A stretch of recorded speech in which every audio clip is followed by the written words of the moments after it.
এর মধ্যে একদিন দিদি বাড়ি গেলাম, তো ভাবলাম যে তোমাদের সঙ্গে শেয়ার করি। তো এই দিদি বাড়িতে আমি গেলাম, গিয়ে দেখছি জামাইবাবু ভাত খাচ্ছে।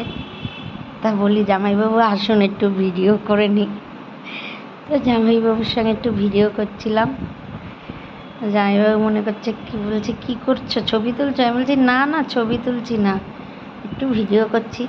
তো করতে করতে ভিডিও করতে করতে ভাবলাম যে দিদিদের বাড়িতে তো খুব সুন্দর কাঁঠাল গাছ আছে। যাক, এবছরে দিদির মেয়ের বিয়ে হয়েছে, জামাই ষষ্ঠীটা দিদির নিজের বাড়ির কাঁঠাল দিয়েই করতে পারবে।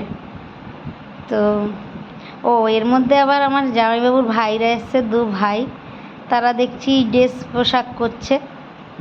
তা আমি বললাম, বাহ, তোমরা তো 2 ভাই এসে গেছো।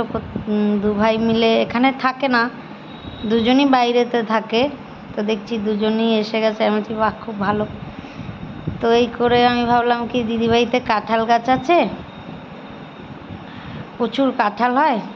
তো যাই, একটু কাঁঠালের ভিডিও করে নিই, তোমাদের সঙ্গে একটু শেয়ার করব। দেখবে কি ভালো লাগছে, বড় বড় কাঁঠাল, একদম নিচ থেকে ওপর অবধি। হ্যাঁ দেখো, ওপরেও আছে প্রচুর।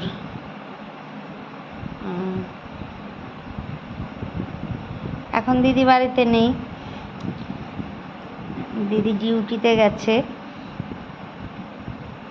দেখো কত কাঁঠাল। এই একটা কাঁঠাল গাছ, আরও 2-3টে কাঁঠাল গাছ আছে, এখানেই 2-3টে কাঁঠাল গাছ আছে।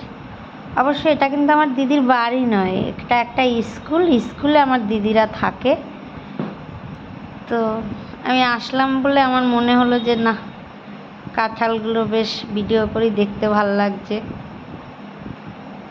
তো এই যে দেখো কি সুন্দর লাগছে।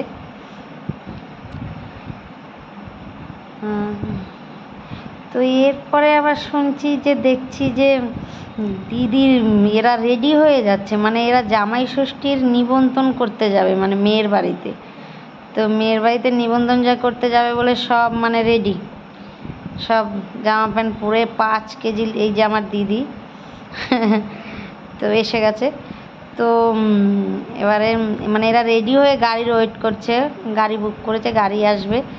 তো ওয়েট করছে। তো আমাকে দেখাচ্ছে, বলছে দেখো এই জামাই বাড়িতে যাচ্ছি, এত